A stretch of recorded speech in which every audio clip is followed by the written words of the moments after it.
Okay, that sounds good, man. Analysis. Try to make a couple of.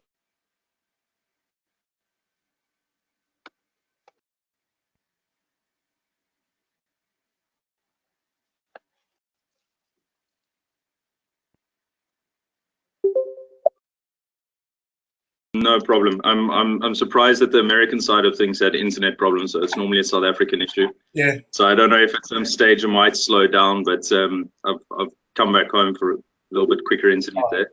Thanks. All right. So yeah, to all the guys, Johnny put a bit in the mail there. So just to let you know what we're going to discuss, it changed slightly. So I'll just let you know a little bit about myself. I don't want to give you a whole life story, but I'll tell you a bit of who I am and how I ended up at Cape Town City. And then we'll spend a bit of time on Cape Town City Football Club, our structure, and specifically our junior development program. We're going a different route of not having youth teams. So we'll go into that.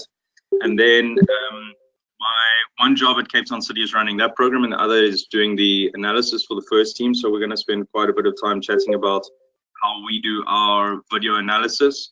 And then a chat on talent ID, because that goes back into our satellite club program and what we look for when we're selecting players from there. So a little bit of a roundabout way, but just to break it up a little bit, the talent ID does obviously relate to how we look for players in the first team as well. And then as we go along, if there's any questions or things you want to elaborate on, I'm not too familiar with the system here that we're using, so just use the text box on the side and chat through Johnny, and then after each little segment or every 10 minutes or so, I'll just check in with him if there's any questions on that section. So just post anything as we go along, and Johnny will keep tabs and let me know if there's something to go into a little bit more in depth that you guys would like to hear about. Right, so myself, yeah, met Johnny on the UEFA A license. I've been going over to Europe from 2009. I first went over to do coaching courses there. Coach instruction is not really that great in South Africa. My primary passion for football is definitely in coaching. The jobs that I do always branch off into different aspects, but I consider myself a coach, and that's where I try to add value to the clubs that I'm at. Did some amateur coaching, and then mid-20s I joined Ajax Cape Town, which is I think you might have heard of it, satellite club of Ajax Amsterdam. And the time that I joined, we had a very close relationship with the Amsterdam guys. I was there for 6 years, most of the time working with the under 15 age group. Did quite a lot of things with the scouting department. And at Ajax Cape Town, it's very different to what we have at Cape Town City. At Ajax Cape Town, we had an academy starting from under 12 through to a senior team that played in the top professional league in South Africa. They just about still do, but they're in the relegation zone this season. And yeah, there I worked on scouting things, bringing players in at under 12, scouting in the different age groups. Managed to get involved with the coaching of some of the younger teams and some of the older teams. So I got a nice view across the academy, and occasionally would do some things with the first team, a lot of understudy activities when we got a good foreign coach in as well. When I left Ajax, yeah, I did a couple of things for a few months. One of the guys that's on here, I think now, Gonzalo, it's in Canada, worked a bit with him on a project where we were trying to start up a youth academy. Unfortunately, the bosses that we had and the people above us couldn't get the whole thing really off the ground.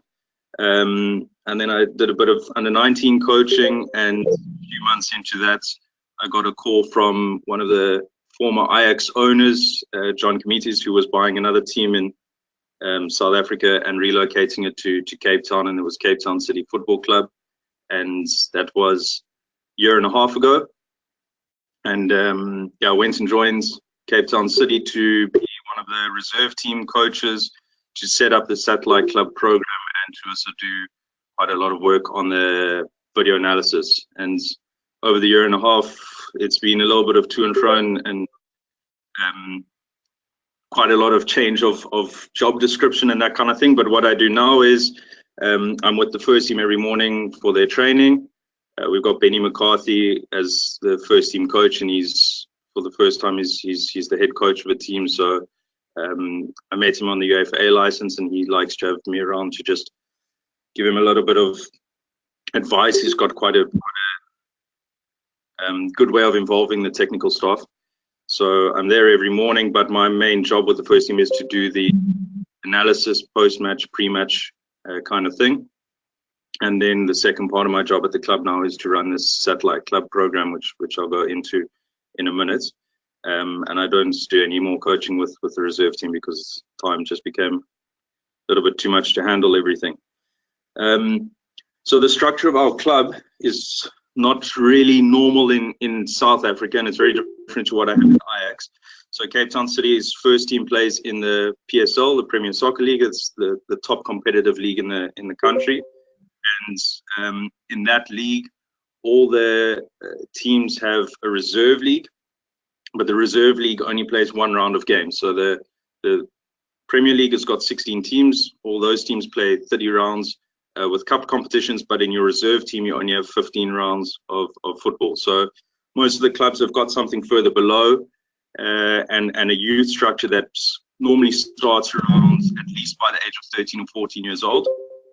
Whereas we haven't had any of that, and it hasn't been the owner's idea to start off with that. So first year we had our first team and our reserve team, and we started off working in the Cape Town community, and we signed up 100 clubs as satellite clubs because we knew that we needed to have a supply chain, but we weren't ready to introduce that full third team yet. So in the next few months, we're going to be having a third team, which will be sort of under 18, under 19 kind of stepping stone between these satellite clubs into our reserve team and then into our first team. So the overall structure for our club would be pro team, reserves, and this under 18, under 19 development as the third.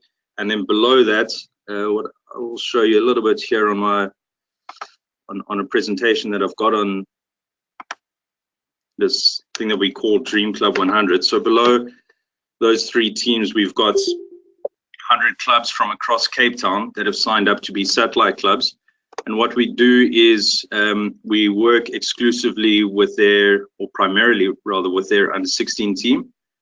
Go around and we do coach education for their under 16 coaches. We do a lot of player assessment throughout the season, and we're looking for a few elite players that are able to come into an under 18 team for us, and within 4 years' time would be able to play in our pro team. So I'm not really going to go through all of this kind of stuff, but yeah, we've got a lot of coach development that happens in the program. As I said, player development on a much smaller scale. We do some elite sessions and those kind of things, but that's more for talent ID and to identify players who can come into our system. There's a lot of monitoring that happens, but we've got a head of recruitments that captures all of that data, although I work very closely with him. So yeah, these images are just some of the stuff that we do with coaching courses. As I mentioned, the coach education in South Africa is not really strong. So what we try to do as a club is to link with the association and host the first level, which is called the D license.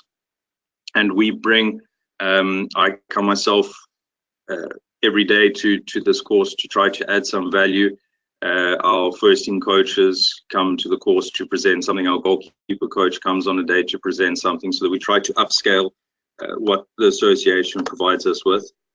And then during the year, we also host different seminars where we'll get our fitness coach to come and talk about fitness and a little bit on periodization. But a big focus for us is trying to bridge the gap between what you get on a coaching course and what you get in reality, because you'll see from some of the pictures here, some of the fields might look a little bit greener, but the majority are brown, sand, and not really good environments, small space to work on.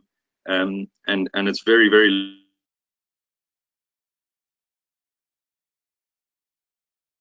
the players that these clubs have.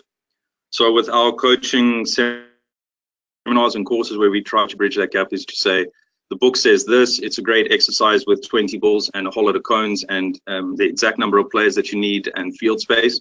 But in reality, if you've got a quarter of a field and you don't know if you've got 12 or 24 players today because the other coach might not arrive, then how are you going to manage those kind of training sessions? So that's what we try and do throughout the year with these clubs.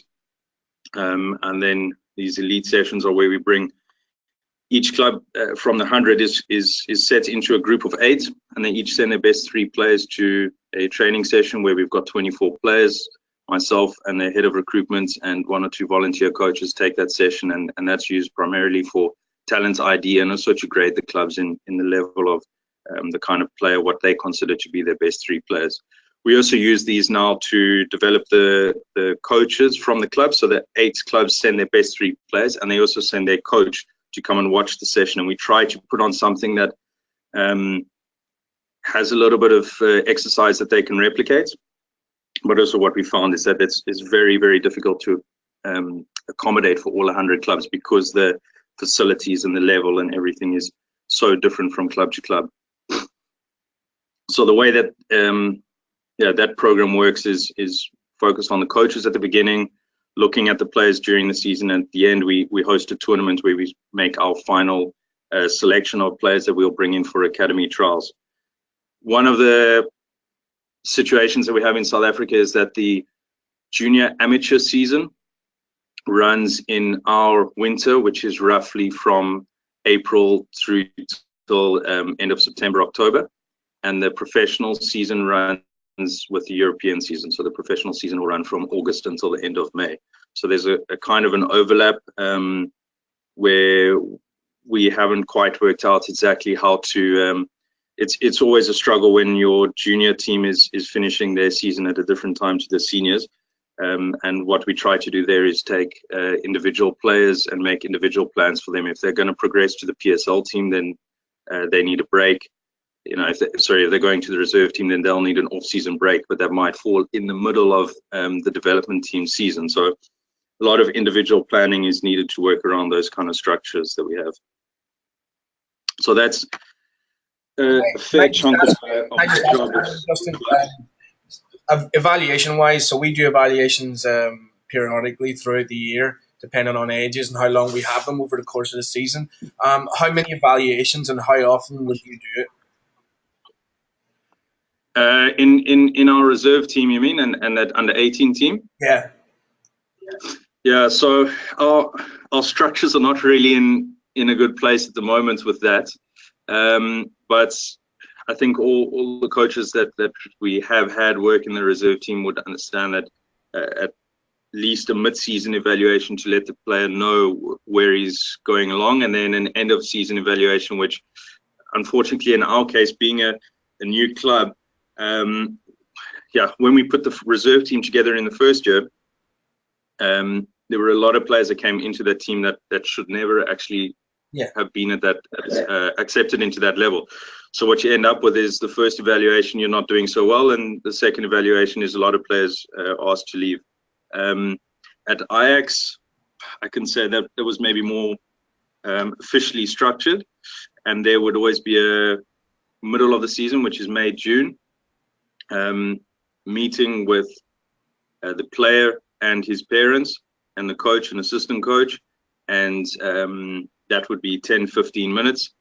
And then if we felt the player was struggling and he wasn't likely to progress to the next year, then about 2 months after that, we would have a second meeting to say, look, we mentioned those things, it hasn't been improving. So we tried to give as much warning as possible before that, the final one. So the head of youth there, when we had the Dutch guys, they would say 2 evaluations for a player who's doing well and progressing, and make sure you have 3 for the ones who are likely to go out. So that extra one's a bit of a warning. Okay. So just so people on the call understand, Cape Town City are a brand new professional club, so they don't have a ready-made academy from top to bottom. So what the guys are trying to do is they've gone from professional team at the very top level to developing a reserve team, which is like U23, and then making an 18. So they're actually creating their academy reverse. Is that correct, Justin? Do you want to talk about that? Just so we 100%. So what happened is in South Africa, it happens quite a bit where owners just buy the status of a franchise, and you also have to take over the responsibility contractually with staff and with players. So the club that's our owner bought was based in Mpumalanga, which is near Johannesburg somewhere. It's a 2-hour flight from where we now are in Cape Town. And in his negotiations of buying the club, he agreed to take over 14 contracted players and I think 1 staff member in the end, the goalkeeper coach.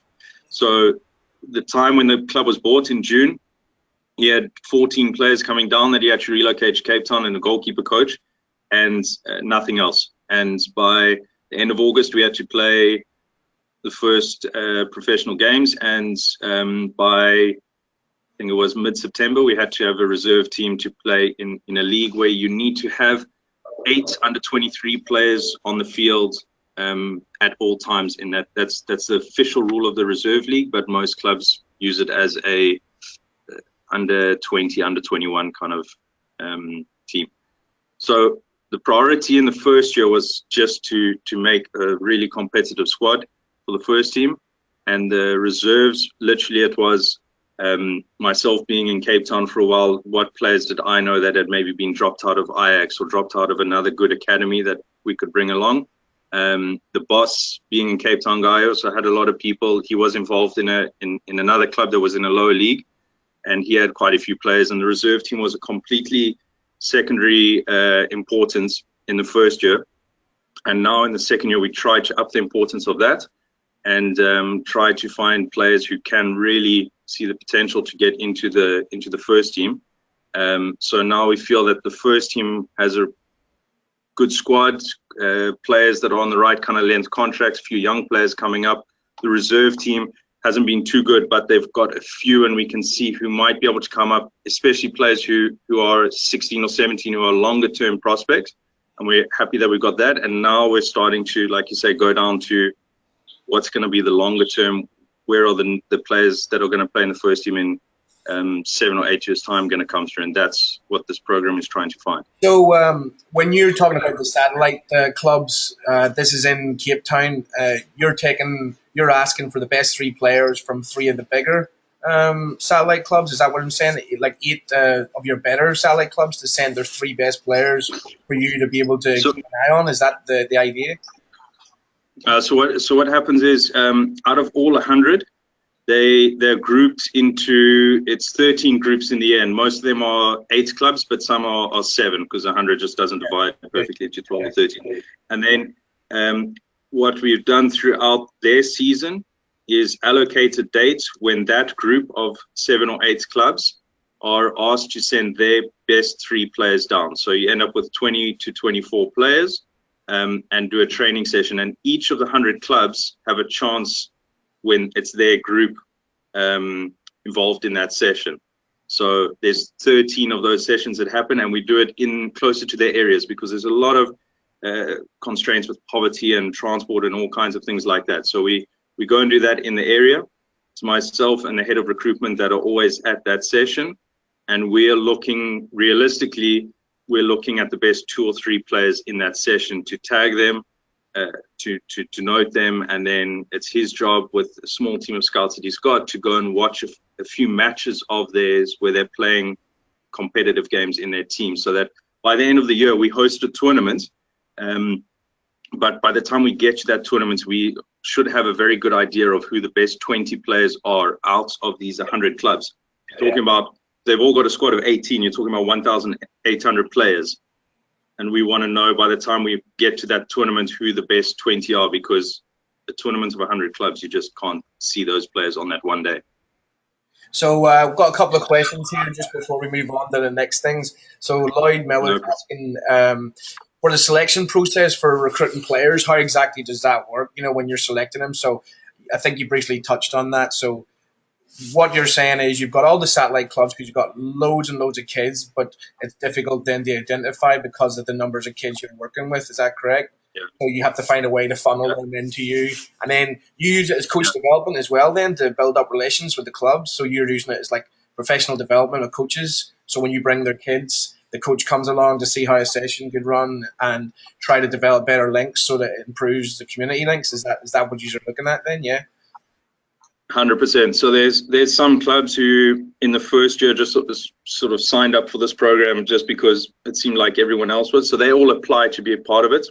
The first year we had 140 applications, and this year we're just about to announce the next list of 100. Next week, Wednesday, we released the list of 100. We had 190 applications, and that's almost half the number of clubs in the Cape Town region. And yeah, it's also massively a marketing thing at the end of the day. So the few players that we get through a very good scouting system, we probably could get 90% of those players anyway. But what happens is we want all of those clubs, coaches, and at the end of the day to filter through to their players to feel an identity with Cape Town City Football Club. So it really is a as much as it's I think a really good scouting platform and a very good coach development and community upliftment program. It's also a very big marketing thing to get every one of those kids supporting Cape Town City Football Club. So what we actually do is we've spent about R500,000, which is $50,000, something like that. And each of those 100 teams, when we came to the end of the year, I'm going to explain a bit about the tournaments because I think that's important to understand the recruitment process. Each of those teams got given a set of match kits, which is designed in their colors, but it's got what you see in the background here on my screen. This Dream Cape Town City FC Dream Club 100. It's got that logo on the crest of their playing kit. So, and it's also got our sort of slogan, hashtag I am City FC on the back of the jersey, where in a pro team you'd have the player's name on the back. So we've got 1,800 kids running around Cape Town and 14, 15, 16-year-olds with hashtag I am City FC on the back, wearing a jersey that's in its emblem has got our badge, the same as our pro team has. And in some of those teams where they're quite poor, that same kit is used from the to the 24-year-olds. And yeah, in that way, it's about getting the clubs on the side massively. It's good to get the logo out, isn't it? It's get the branding out for the club and awareness and the advertising right across the board. So yeah, that's quality. It's funny because this can relate. It can relate quite well to us in regards that we are sort of like near the top of our premier pyramids in terms of soccer, but there's lots of travel organisations below us. So potentially, from what you're saying, is it could be a good idea to try and set something up for us where we get the travel teams to somehow send some players to do a professional development for their coaches or something, and it gives us a free look at their players that we might not see otherwise, and build relations with town programs and things like that, and try to do something similar. So that's interesting. Just before we go on, Sapiwi, who's from South Africa as well, he's asking a couple of questions. Who endorses the coaching courses? Is it KNVB, so that's the Dutch FA, or the South African FA? He wants to know. It's the South African, because it's very difficult for an outside federation to come in and do anything. So it's the South African Association, and we're trying to build a relationship with them to also be able to deliver more courses. But there's a lot of complications in that, and it's becoming a big problem. Yeah. Just on that. He's also asking, just before you go on, he's also asking University of Stellenbosch still part of youth development in Cape Town, as they were running a talent ID program previously. So he's wanting to know, is the University of Stellenbosch still part of the youth development in Cape Town, or is it just you guys? No, they don't. They've got a partnership with the one of the third division teams, but they're the one team. It's where I was working with Gonzalo. So the one team that was based in Cape Town has moved out to Stellenbosch, and they run their own sort of program there. But we have very few really well functioning academies in Cape Town, and it's one of the reasons why this program works so well, because we at one stage we had maybe 6 or 7 that were really competitive, and even those have dropped off a lot. So we find that there's such a high number of players that are getting missed. And when we talk about talent ID and growth spurts and all that kind of things, part of the reason why we've targeted this at under 16, because when you go in and you take a 13-year-old, he might grow, he might not, you take him out of a poor environment. There's a lot of social harm that we do by that. So we're hoping to, over the years, start to see that there's a good 12-year-old even at one of these clubs, track him for a few years, and by the time he gets to under 50, he's a year younger, we already know about him. We're inviting him to come and train with our development team once a week, and then your eye on the player starts much younger, and by the time he's 16 years old and you sign him, you really know a lot about that boy. Or you choose not to sign him because you've followed him and you've seen him start to become a naughty kid at home, or whatever it is that puts you off about the player. Do you guys fund the academies? Do you fund the academies, or is it a pay-to-play model in South Africa? So do the kids go for free and turn up to these things, or is there a certain monetary value that you charge them, basically? The top 5, let's say, academies in Cape Town will play for free. One of them, with most of their players, especially the ones that come from poorer backgrounds, they put them through schooling and house them as well. But like Ajax, they pick the boys up every day, drive them to training, get a whole lot of Adidas equipment and whatever they need to play football, and give them some meal, but then take them home at night and they go to their own schools and live in their own homes. And what people pay is not usually that high, so the quality when you get to an amateur club, so the quality of what you get is also quite poor. Okay. We don't have a lot of, it's not really a big money making thing at the moment. It's more private coaching where people make some money out of it. So if you have but just on the relationship there, what we end up with now is we've got 100 coaches who phone us and tell us that they've got a great player that we have to look at, and it's almost overwhelming that it's too much. But it's definitely what you want, because they phone us and say, Ajax have invited our 15-year-old for trials, or want to invite him for trials. Do you guys, don't you want to have a look at him? And then we check on the scouting system. Does the recruitment guy know about him? So we try to keep those players linked with us. And if we think it's right that we tell the player to stay at that club for another year because he's got a good chance of making it with us, then we give that advice, and then they can still make their own choice afterwards. But that's a real value in that relationship as well. Would you do you have any other things to talk about then about the Dream Club, or do you want to move on to something else? If you want. I think the part of the recruitment is interesting. So what we do is we have 100 teams we get to the end of the season. We've done all those sessions where they've each sent their best 3 players. We've noted them off. We've made lists, and we've watched as many of their matches as possible. And then of the 100 teams, we have a playoff where it's sort of a little bit complicated, but we take 20 teams that go straight through. The other 80 just play one game, and 40 get knocked out. The 40 that go through plus the 20 that got a bye is 60. Those play one more game, get knocked out. Then you've got 30 that play one more game, they get knocked out. You've got 15 teams left. So on that day, we play over 2 days on 6 fields, and we've got as many scouts and as many staff as possible from the club, and they're sitting with those lists that we've made during the year, checking how some players compete against other players that maybe were on the same field on opposite teams, starting to cross off, and if we had a list of 45 at the beginning of those 2 days, hopefully we're on a shorter list, and some players get added who we haven't been able to pick up during the year. And then what we do is there's 15 teams that qualify for the tournaments, and 85 that get knocked out. From the 85 that get knocked out, we take the 18 players that are the best out of that 85. So they've been on those lists, or they were good in the playoff, or whatever it is. The scouting guys have a look at it, and we select 18 players from those 85 teams, and they make up the 16th team at the tournament.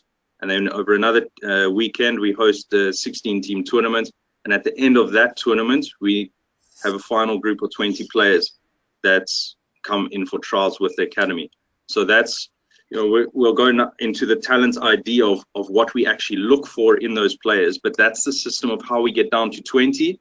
And then they come and train with us. And we might have other players that we're poaching from academies and other ways of not necessarily bringing in, finally assigning all 20 of those players into our under 18 side. Yeah, that sounds good. So I think instead of doing the analysis while we're on all of that, it only makes sense to just jump straight into the talent ID section. So I'll put this up. I made some other notes.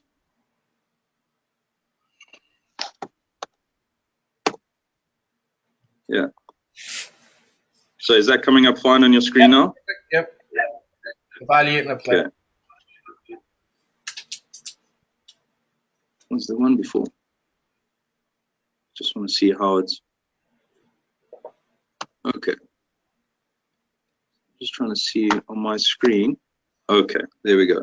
So on our screen, we've got back up your photos, the Galaxy backups coming up on the right-hand corner. Yeah. Lovely grass fields. Okay, so this little presentation I've just pulled in quickly is one that we presented on at one of our coaching seminars to the under 16 coaches of these clubs. So we'll just jump into the talent ID part. I presented it with the head of recruitment that we have at our club. But I think I've got quite a bit of experience with this from Ajax days, maybe more so than Cape Town City, because of moving from at Ajax we started with under 12 and then going through under 18, having the players there every year all the way through to your first team. But again, what we've done is try to relate it to the clubs that we are presenting the content to. So I think when you talk about what you need to be able to judge talent for, why talent ID is important, there's different situations. So we can be going out, if you've got a scouting department, going out and watching games, trying to find a player. You might be trying to find a specific player for your team at your first team level. You're looking for a right back or a goalkeeper. You might even be looking for a second choice goalkeeper or something really specific like that, or an experienced striker or whatever it is. So when you've got a scouting department, then that's great. You might be in a situation where you've got players coming in and trialists are being brought to you because maybe you don't really have the opportunity to send scouts out to go and watch games. We, in our situation, have that a lot from Africa, where players are suggested to us through agents or tip givers, we call them. And we try to watch some videos, but the reality is you only really see the player well when he comes to your training sessions. And then for a lot of our satellite clubs, they also need to be good at talent ID, because they've got to choose whether a player is going to play in the A team, the B team, or the C team. And they can also have a choice of an under 14 player who's really good, but is he ready to be moved up to the under 16 team yet? So I think there's a lot of reasons for talent ID, and obviously it's a well-known story with this guy, with Jamie Vardy, about why it's important to try to make the right decisions about how many clubs he was released from and how many people weren't interested in him before he eventually ended up winning a Premier League championship. I told one of our coaches is asking how many people do we have in the club?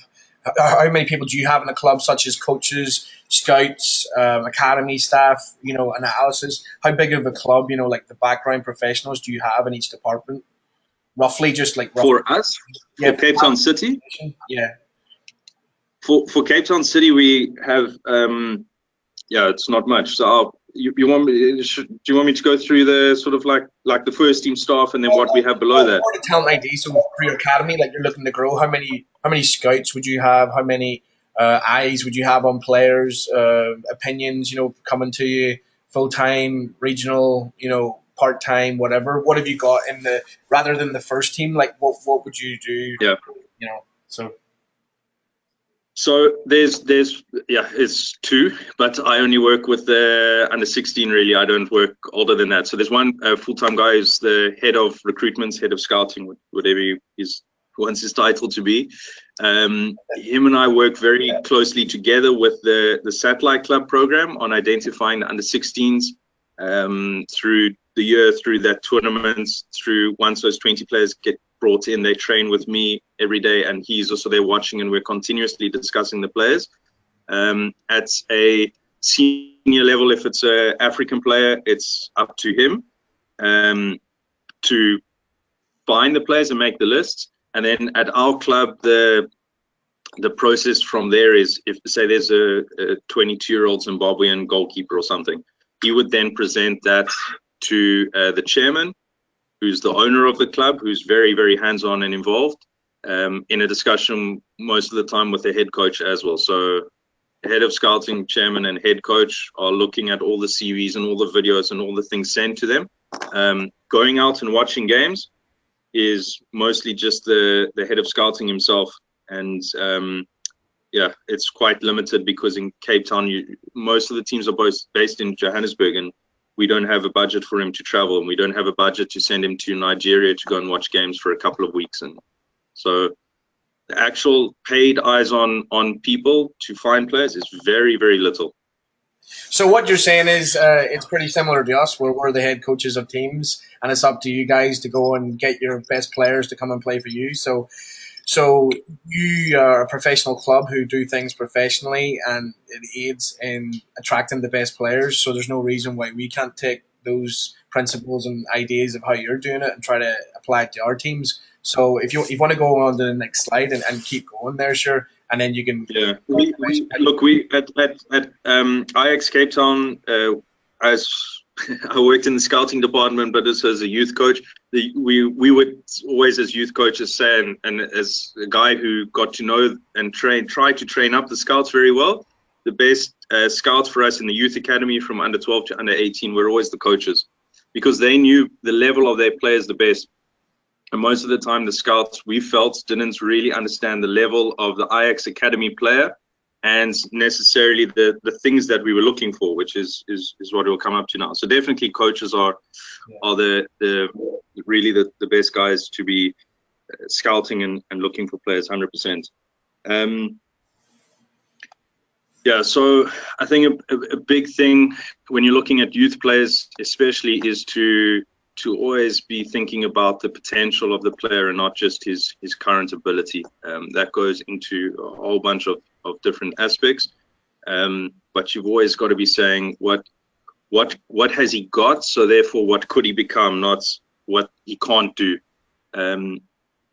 With the clubs that we sign players from in our 100, some of them come from environments that are quite good, that have good fields, that the coaches train regularly, they have enough balls and they have enough equipment. But sometimes we feel they're overcoached in a negative way and being instructed too much, and there can be negatives there. But we also have guys who really train on the side of the road, on the side of the highway, on gravel and sand, and most of the time that one ball that they have is broken as well. So if that player is half decent and he's going to go into a good environment and get good coaching and technical work and be exposed to how to make decisions on the field and how to position himself and stand and receive the ball in ways that he's never been exposed to before, his potential to improve could be massive if he's coachable and able to take on the information. So in our environments, and it's probably not that different for you guys, there's a whole lot of things to think about in how much a player could potentially improve. And obviously when you have a player training with you on a trial period for a couple of weeks, then you get to see some of those things. I think maybe on your side you might have the issue of some people are more hungry and more desperate for success, whereas what we find is that some kids who come from really luxurious, comfortable lifestyles, maybe they're not hungry for success. But on the other hand, they might have parents who teach them about the value of working hard today for a long-term goal. So it's in any situation, you can't write off a player for what it is, but when you dig into it and you find out about his home, you find out about his schooling, you find out about his background and what clubs he's been at, and did he ever have a chance in an academy? What kind of coaching has he had? You can get a better idea of his potential to improve and why his current ability is maybe sort of where it is. So yeah, just a couple of things that are, I mean, there's a million different anagrams of tips and whatever else of how to divide things and what to look at in a player. For me, the tactical awareness, game intelligence, personality, coachability are definitely the really, really big things.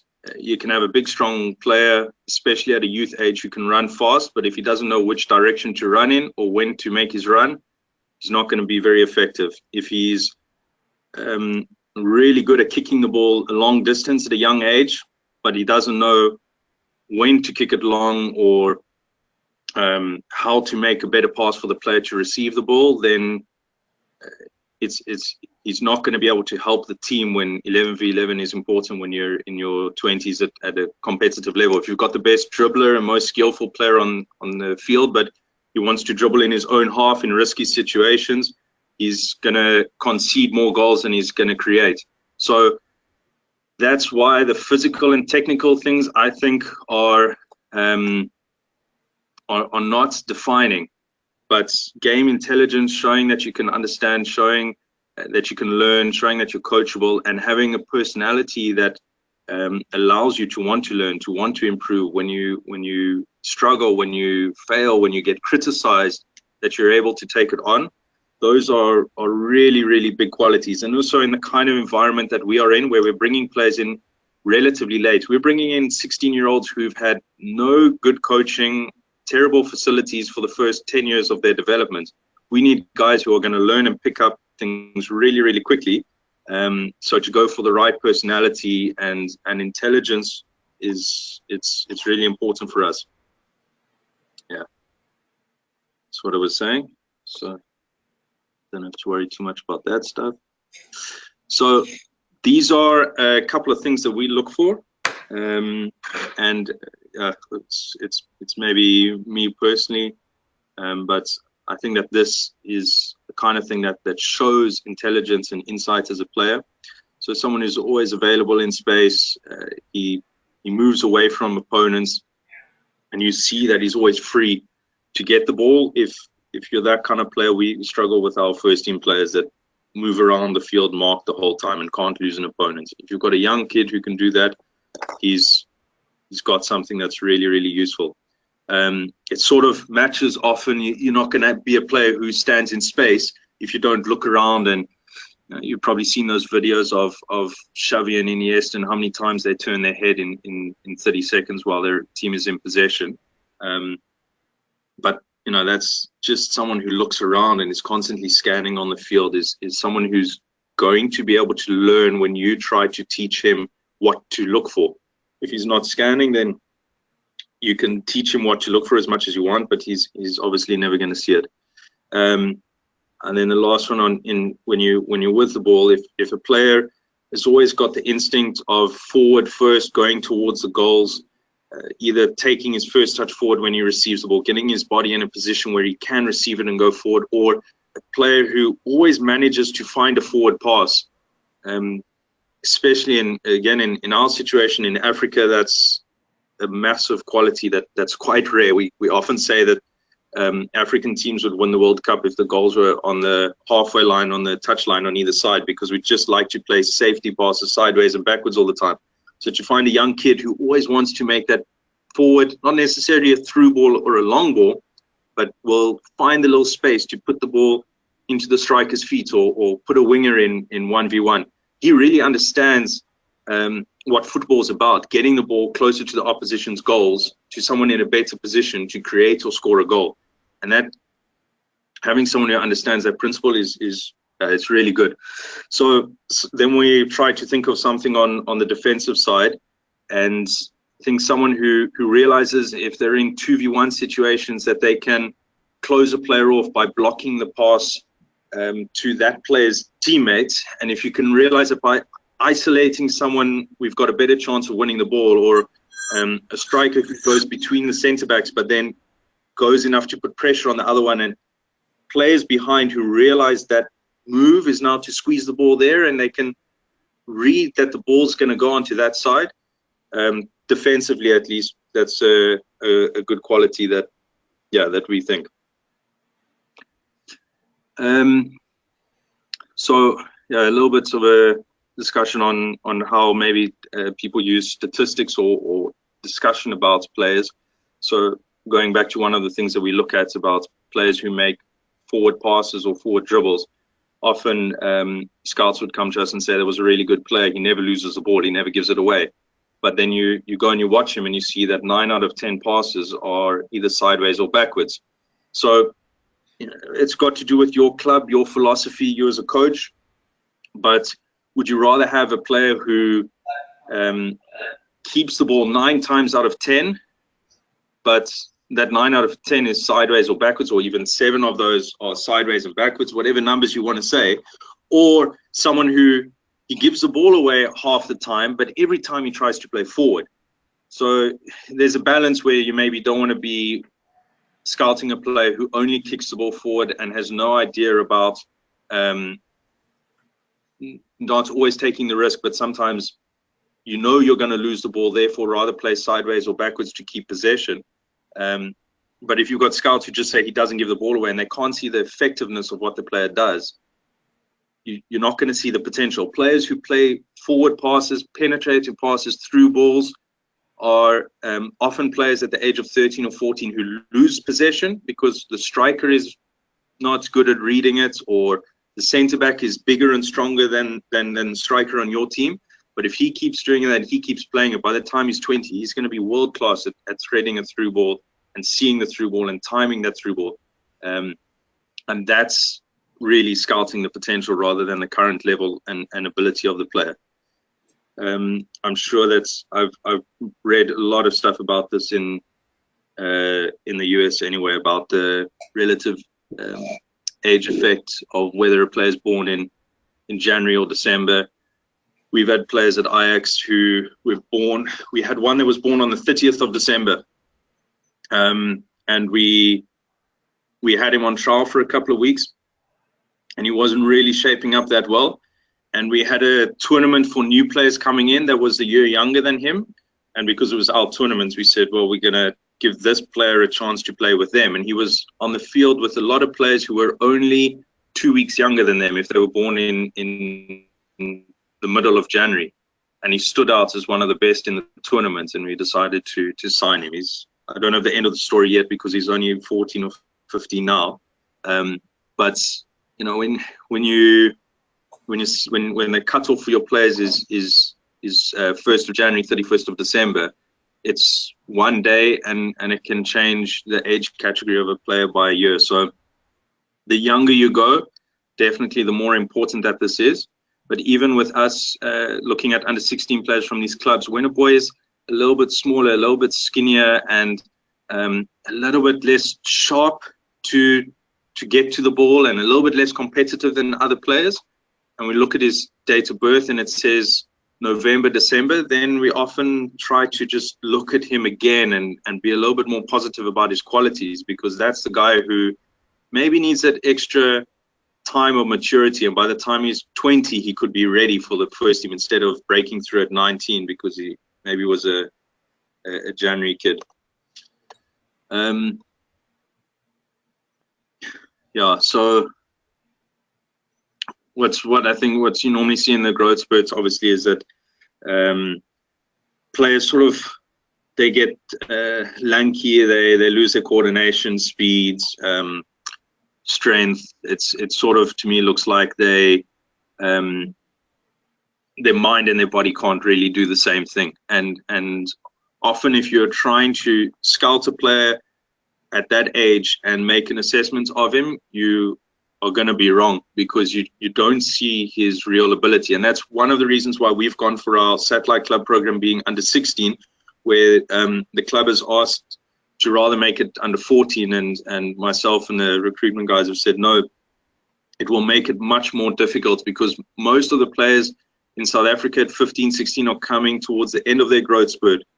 But at under 14, you're either small and we've got no idea how you're going to grow, or you're in your growth spurt and you're that completely clumsy guy, and we're going to say that you're not coordinated, you've got no ball skills, you're not good enough, and then a year later see him, or 2 years later see him, he'll be a completely different player. So I think that's just always a difficult stage, and in my experience, you've got to go on what you know before and keep judging that player on what you know of him as a 12, 13-year-old until he gets completely through it, until you start to see his body being a little bit more coordinated and you see signs of like competitive strength. Means that he's starting to understand what his body's able to do. Seeing him jump and time a header well means he's understanding how tall he is now.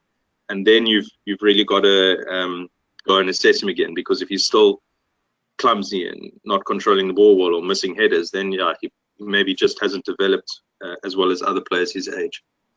Yeah, that's what I was saying. So this was what we just presented in our thing to our local clubs, about a player who was really struggling. He was in the B teams, and he couldn't really make it. At the age of 18, he was playing in the third level of pro football. And Ajax Cape Town managed to scout him as a 20-year-old. He was doing very well then in the third league. He's moved on to a couple of other South African teams and had a good career for 5 or 6 years in South Africa. And funny enough, he ended up at Black Aces, which was the team that we then bought and moved back to Cape Town. And he ended up being our captain for Cape Town City in the first season. And we've sold him now to a Turkish team for, I think it was about 8 million rand, which is 700,000 US dollars, which is pretty much just about as good as it gets for a South African team to make a sale on. And this guy at the age of 18, no one in the top 2 leagues of South Africa was interested in him. When he was 16 years old, he was playing in a B team. And don't know if you can sort of tell from that picture, but he's tall, strong, and quick. So late grower and everything. So that was our little sort of story on going through the growth spurt and making sure that you're patient and waiting to see how the boy grows, and not just judging him on physically, but rather looking at his personality and his intelligence and movement off the ball and all those kind of things. So that's our little presentation on Talent ID. A couple of questions, just yeah, go for it, Johnny. John's asking, what ages do you start playing 11v11 in South Africa? At what stages do you do any 7v7 or 9v9 at all, or is it just what's the setup like? So in Cape Town we have 35 different regions. Like our 100 clubs come from all of the different in the 35 different regions, and they don't have a set rule from the SAFA Cape Town governing body. So there's one which is actually often produces really good players, and they play 11v11 from I think under 9, or no, sorry, they play 11v11 from under 11. They play 11v11 at under 9 across half a field. So they play across half a field, but they don't introduce the number of players. In other areas, they just play 11v11 from under 10 or under 12. There's one association that's been very, it's one where most of the wealthier, more organized, more structured clubs are involved, where Ajax also has all of their youth teams playing in it. And what they do is under, I'm going to get it slightly wrong, but under 6, under 7 play 5v5 on a 40x40 field. And I think they play 3 times 10 minutes, and the goalkeeper must change every 10 minutes. They've got quite a few progressive rules. The goalkeeper can only throw the ball straight from his hands or put it down on the ground and pass it. He can't punt it. And then they've got a middle window of like under 9, 10, and 11, where they play 7v7 across half a field. Or it might be 8v8, 7v7, something like that. And then from under 12, they play 11v11 on a full field. And it's pretty much, by under 12, everyone is playing 11v11. I would say most of the reason for us not doing more small numbers, small-sided at a younger age is lack of facilities, fields, not having nice small goals. Most of the clubs just have one-size goals. It costs more to get smaller goals. Some of the teams are playing with a size 5 ball at under 10. They just don't have the money to buy another size ball, so they've got one for the whole club. And then the big problem of winning. So a lot of, even in that good association, where they play 7v7 in under 9, 10, and 11, a lot of the clubs put their better under 11 players in the under 12, and the parents of those players want to see their boys playing 11v11. They think that's a progression and a success, rather than leaving them more touches for another year to develop properly. So, yeah, not very good. What about, so Pee-wee's asking again about curriculums. Most clubs in South Africa don't have a pure curriculum, but do you guys have a curriculum or like philosophy, or have you started building a curriculum? Where are you at with that, basically? No. So at Ajax we had something. I'm not sure what they're doing now. I think at the moment the coaches do each of their own kind of thing, and that was the one thing. If the guys are interested, we can do a bit on how we had a year plan, a cycle plan of working on playing out from the back over 4 weeks, and then how we try to translate that into week 1, where the focus would be, and go into week 2, week 3, week 4. So that kind of curriculum, that's a whole other discussion that we can have. At Cape Town City, we don't. So we've got the pro team is trying to win every game, and a new coach who's, I think for him every day to plan the training session is still a big mental process. So it's only reality that for him to think about phases in the season is not really at the top of his head. And the reserve team coach, where I think it should be, he hasn't been able to, but he's also got a lot of struggles with, you get pro players coming down to play in your match, and then they don't really know how to manage that. You train on something for the week, and then the day before the game, you've got 5 players from the first team being sent down to play in the reserves. So I think they're very, what I call reactive, where they see what went wrong the last Saturday and spend the whole week trying to coach on making that part of the game better. Yeah, to me, it would be different.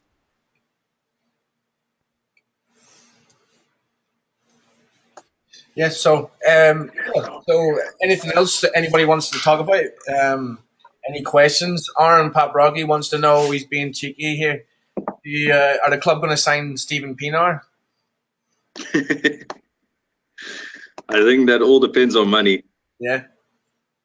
Yeah, that's all about. He's good friends with Benny, so it's all about money. Yeah. Assistant coaching. I heard that's what the plan was. So no, that's been given to some Greek guy. So what you're saying is, like, what stage are you at now in the academy process for recruitment for your club? Have you got an 18s and a 16s, and you're going to have maybe a 14s, or what's your next phases that you're looking to do? Let me try to explain. So we've got that reserve league is really difficult for us because they only play 15 rounds, and they finish their games at the end of Feb, and their next competitive match in that league would be at the beginning of September at best. So it's such a long time off. So what we want to do is find a place where the players that are in that reserve team squad needs to shrink in size, because the players who get to play every week are, it's only 15 games. The rotation for minutes is not, it's not really possible. So what we want to do is find a place where the guys who haven't played enough in those 15 rounds can be getting game time in between and afterwards. And the players who are excelling would then, after February, in those last 2 months of the season, go and have a sort of apprentice time training with the first team and playing in a few first team friendlies. But that's team where those guys who haven't got game time would be linked with the players that are coming through the under 16 satellite club program.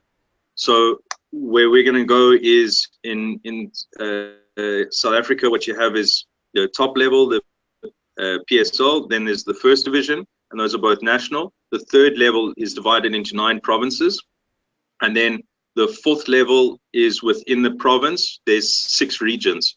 So in the Cape Town is one of 6 regions within the Western Cape, and that league has a rule where you're allowed to have 5. You must have 5 under 21 players on the field at any time, and we think that that's a good league where we can play the players that are coming to be under 17. They progress through the under 16 team of these 100 clubs, and they're the best of the best coming through that section, and 12 or 14 players coming through that, and 8 players from the reserve team that haven't got enough game time. And that season would run the same as our PSL season. So it would the club would run all of their teams from pre-season starting 1 July and everyone finishing end of May. So we would have pro team, reserve team, that also sort of gets made up as the week goes along, because your players who aren't getting game time in the pro team, are the 3 or 4 are always joining that reserve team. and then the ones who aren't making the game in the reserve team would be playing in that what we call the SAB league, that under 21 kind of league, along with the players who progressed from the under 16 satellite club. So we would see ourselves as a 3-team club with the under 16 satellites, 100 teams. It's very complicated. That's where you come in, isn't it? Trying to streamline things and make things better. But yeah. So Justin said if this goes well, we could do this in the future, another month where we can focus on something. Johnny, I don't know what the time is like on your side. I've got the section on what we do for the PSL team for analysis, which is. Go ahead. If you're not in a rush. No, I haven't heard the baby cry yet, which means she's that's still gonna come. Yeah. It's a little bit more talking. If there's, I've got on the computer here what I've been doing for the last few games and what we do. So if the guys want to see some practical things like the pre-match talk, and we'll go through it afterwards. But I'll just go through some of the points of what we do as a team. So my role is, it starts from the end of the previous first team game, where because in some clubs in South Africa where they have more budget, you've got an opposition analyst and a post-match analyst who only looks at your own team. I do everything for the team. So after the last game, I'm sort of doing two things at once. The one is that I'm starting to watch the next opponent and making clips of the next opponent and more telling the coach what they're about, and then at some stage showing the players what the opposition team is about. I'm also involved now with Benny. When we had a change of assistant coach, I'm involved quite a bit in the pre-match talk. So what we try to do is, I think that could be interesting to show you guys. The day before the game, we show what the opposition does, and then in the talk, which is normally about 2.5 hours before kickoff, we show our game plan. So it's related to yesterday. You saw that they play 4-3-3 with one holding and two attacking midfielders. When we defend, we're going to try and do this, because this move that we normally do will be very effective against that formation that they play. So we try and link the two together. And with Benny, he gives me quite a lot of scope, and I speak in the pre-match meetings to the players about that. With the previous coach, he would do the pre-match talks completely on his own. And then the game goes on, and I'm normally sitting in the stands. Benny got sent off last weekend, so I get to sit on the bench this week. Surprise, surprise.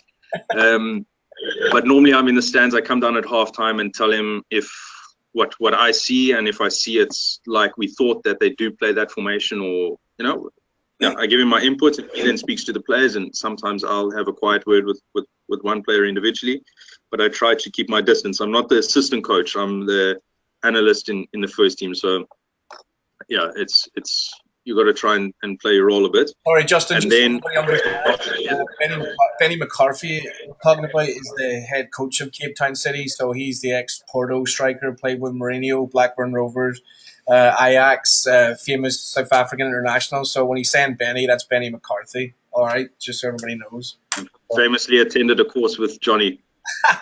He's actually got a Rochester Football Club shirt. You know that one? There you go. Yeah, I don't think he's brought that to South Africa with him. Yeah, it just so happened to have his number, and he thought that I'd got it printed specifically for him and his number, but it was just a squad shirt that we had that he thought. I was like, yeah, definitely, Benny, I got this printed for you and your number. So anyway, carry on. Sorry about that. No. So yeah, and then when the game's finished, then I'm at the same time as I'm doing the work on the next opponent. I'm doing our post-match analysis on our team's performance. So I made a couple of points of what I do for that. So the post-match, the pre-match where it starts, obviously opposition-based. We do it.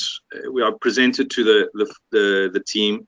I guess in an ideal world, you'd have a few people working on it. You'd get the stuff earlier. You'd show our left back clips of their right winger, but we just don't have the resources to be able to get all of that while remember, I'm still running the other program, and yeah, it's too much for us to be able to do enough.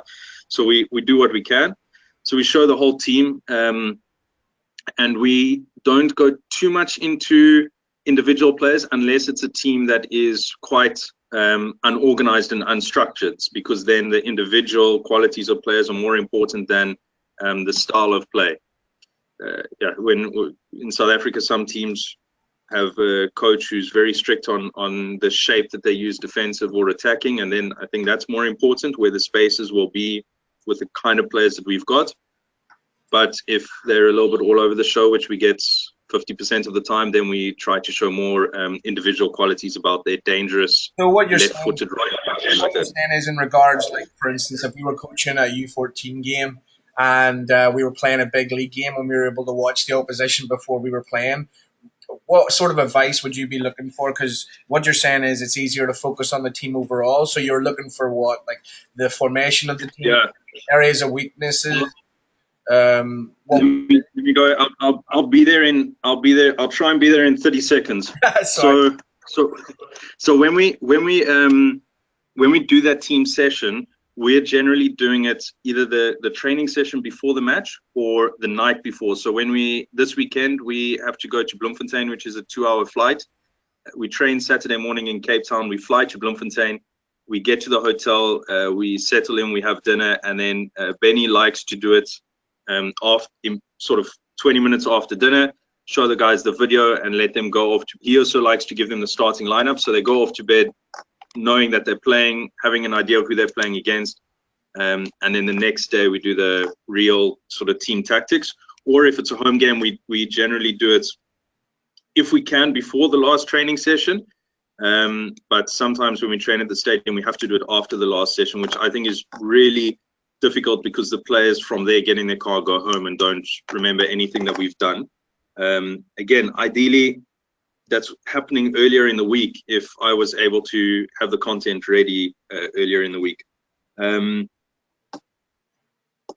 Yeah, and also that it's only happening, I've only got the information after the previous game, because I'm always in that cycle of doing post-match things as well. So I'm not able to say to Benny, look, our next 3 games are against teams that all play 3-5-2. We kind of know the league and the coaches in general, so we can work that out for ourselves. But ideally, I think you'd also at a pro level have that. So what we do, getting into a little bit specific, I try to look at the team's last 5 games and find maximum 3 out of the last 5 that I feel are the most suitable. So we look at home and away. If the team we're playing against now, Bloem Celtic, have played the last 3 games have all been away from home, and they've been struggling away from home, but we're playing at their home ground. So at least one of the games that I analyze needs to be a home game for them, because at home they've been picking up points and playing a bit differently and doing well. So we'll definitely have a home game in that. We also consider the team that they're playing against and the style of play that team plays. One of the games they've recently lost 4-0 against a team that's playing 3-5-2 formation, and because of a few injuries and suspensions, we might play 3-5-2. So that game's also going to become more important in my little group of 3 games that we use to analyze. And then also look at other things that have affected the game. So obviously, if it's a cup game or a league game, it could be the coach might put a different emphasis. If they've had players sent off for that are suspended or were suspended, you've got to look at how that could affect their lineup. And then when you're analyzing a game, now even if you're under 14 and watching the team that you're playing against, typically as soon as the first goal goes in, the game changes. The situation is 1-0 up or 1-0 down for that team that you're watching, and that can change it quite drastically. I remember having a discussion with the analyst at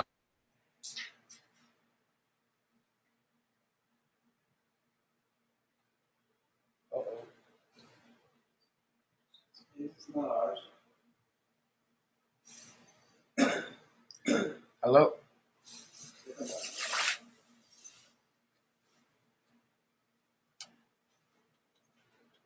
I think to analyze how the team plays when they're 1-0 down or 1-0 up is useful to know, but if you're limited in the amount of time that you have to analyze them. It's difficult. And like our South African 25-year-old professional player, I don't know if the 13-year-old kid in America is going to remember, oh, if we go 1-0 down to this team, then they're going to change their formation to that. It's difficult to remember all of those kind of things on the field. So when I show the clips of what we've taken of the opposition, I always start with them in possession of the ball. Even if we were doing a talk with the board and magnets, if it wasn't video clips, I just gone and watched them. Start with them on the ball and how they're going to score against us. And the reason is so that we can end with how we're going to score against them, how we can end with positives. And in general, it's how they build up, what their habits are playing the ball out from the back, whether they do or whether they don't. What do their fullbacks and their midfielders do when the centre backs are on the ball or when the goalkeeper's on the ball? If their fullbacks push up very high, like most teams do, you know, at what point are your wingers going to be marking them? There's always that difficult situation. Do they drop one midfielder in between the centre backs, or are the centre backs always two on their own? Look at those kind of things that they do if they play out from the back, and then how they get into the attacking half or the attacking third. So whether it's ball often goes into the midfield, then goes to the wingers, or whether it's balls from the right back into the striker's feet, supporting midfielder, or whether it's long balls, what their dangers are in how they create, how they get into the attacking third. And then the sort of end bit is their attacking third style. So how they're most likely to create goals, whether they are a team who anywhere in the opponent's half, if they have time and space, they're going to put a cross into the box. Or they're a team who will be very patient and wait for the right moment and try to thread a little ball through or try to get players in between the lines. Those are was asking quite general things. What software you use, Justin? What software do you use for it? It's based off the stats, which was Prozone, Amisco kind of stuff. It's a very, it's a software that gives us footage and analysis of opposition, but it codes, so it gives us all the players' passes. It doesn't really give me anything that I need. So if I'm watching a video of the opposition, I watch from minute 0 to 90.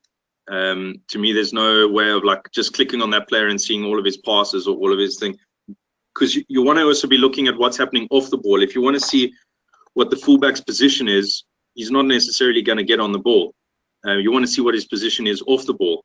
So the software that I have, that the club hasn't given me budget to buy anything, I click start, stop, and then I name the clips. I use things like possession build up or possession attacking to know, okay, that's their half kind of play, and that's further up. And then later on I sort the stuff through, and I've got a few notes on how I sort the things out.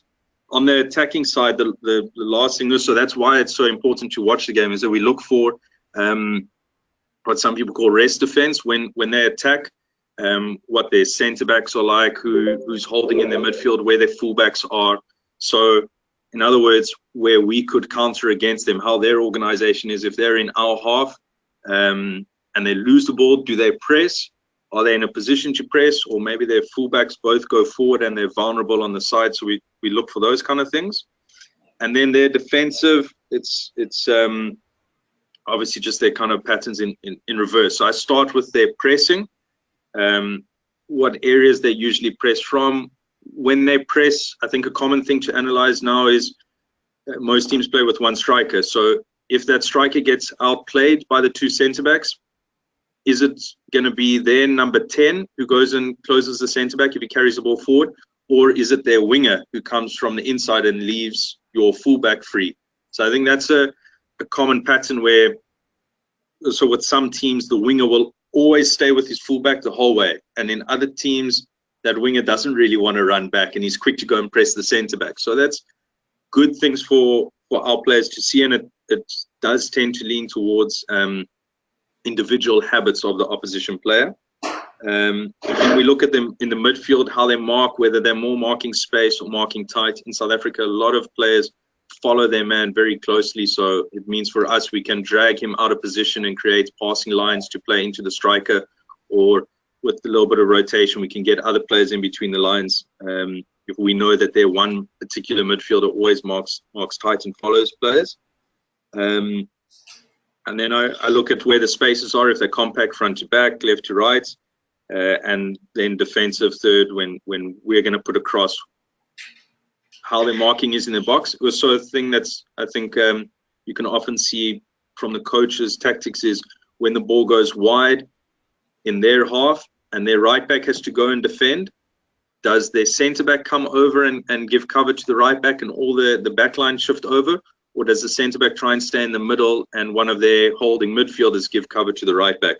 Because depending on that, you can then start to open up spaces and see how it could fit your style for different players to make runs into spaces and how you're going to get into that defensive third, the final third to make chances. And then we've sort of finished with us, how we're going to create goals, but we need to remember that what their dangers are on the counter. So while we're attacking, what if they win the ball, what's their patterns that they might come out and counter against us. So it's gone through that normal cycle of football, the possession, transition, defending, transition again. And then usually we have a couple of set pieces that we show on the opposition, which is as good as the players are able to remember and take it in. But that really goes into the pre-match talk where we then identify who's going to man mark and who's going to zonal mark. But that's also because of what Benny's tactics are. Yeah. So join the next little parts that I've got is it's shorter than the previous one, but it's how I do the post-match. And then the last part is what I do when I'm clipping, the actual things of, so like little tips that I think are important. We've got 10 minutes left in the call then, right? Because someone else needs to use it after us here. But like, if you want to go through that there, and then what we'll do going forward then is we'll get everybody on emails and whatever like resonated and want to elaborate maybe on in the next call. And maybe it is cool. Talks and analysis. So if you want to go ahead and do that, and then we'll take it from there. All right. Sure. All right. So the post-match stuff is basically as the game's getting played, before the game's even played, you, especially with having a youth team, you might have had a focus that you're in a period of focusing on playing out from the back, or you've trained a lot on that during the week. So you know that something's important when you're looking back at your game and your performance. You've already got something that you know there is important. Also from your pre-match, if when we're playing against Bloom and we maybe want to hit them on the counter, then that might not be a focus of our training or our period of how we're trying to develop our play, but for this specific game it was important, and that's something that you've got to look for when you're clipping. And then you've watched the game, you know that like, okay, well, we won it in the midfield or we lost it in the midfield, and that was key. And when you look back to try to look at that, but also what you find so often is when you watch the game on video, you see a different game than what you saw live. We do post-match, again, resources, we do it most of the time as a team session. I do individual things when I feel that a player made a lot of different mistakes. And you definitely have to try and show as many positives as negatives. But if your player's got different things, his movements off the ball, his decisions when he's on the ball, and his defensive transition, you can't go and throw that all into a team session. He's going to get lost in the team objectives and the individual stuff. So if there's a lot of things going on, then I do an individual session with the player. But most of the time, it's the team all together. And I put in clips, as long as it involves more than one player, then I'm fine with putting it into the team session, because most of the time in football, actions do involve a number of players anyway.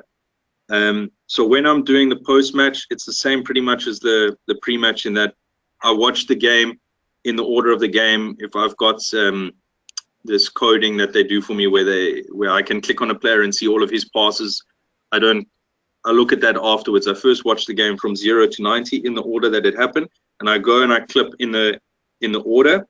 And in my software, we don't have labels that I can just click on different things, so I have to do it manually. Like I said, I just use I use POS for possession and BU for build-up and ATT for attack, and I just label it like that, so I can always go through once I've clipped. sort them out. When I make a clip, just something that someone once told me that's useful is always try to have 2-3 seconds before the real moments so that people that are watching can orientate themselves. You've probably watched the clip loads of times. So for them to just see it, oh, we're playing left to right. Okay, the ball's starting from our back line. Oh, okay, that's where we lost it in the midfield. So allow for that, and then maybe 2 seconds afterwards to see the result of losing the ball. But the other advice is make it work for you. Sometimes we lose the ball, but then we quickly regain it again and something happens, and I cut the clip short because you're the one judging what the players see. So when you're doing that, you can really influence it a lot. When we present to the players, I don't present in the order of the game. When I'm watching and I'm doing my analysis, I do it as the game happens from 0 to 90. When I'm presenting to the players, I do all of our playing out from the back. Then I do our attacking, then I do our transition, then I'll do our pressing, and then our defensive, and then our transition. Whatever's important. We might choose to only do possession because maybe the coach feels that was the most important and the training's on possession, and we do it like that. But if you present to the players in the order of game and you jump from this is attacking and then a defensive thing and then a transition and then an attacking again, the players won't be able to take things on really well. Yeah, and then what I try and do as much as possible when presenting is to, what we haven't done at all today because of the environment, is to ask questions of the guys, which we struggle with so much in South Africa. They just sit there. They may as well be like, you guys have had to be on mute because we had a session this morning and they just say nothing. They're terrible. Interaction is, it's horrible. So listen, yeah, Justin, that was that part, eh? Thank you so much for doing this with the talk today and everything.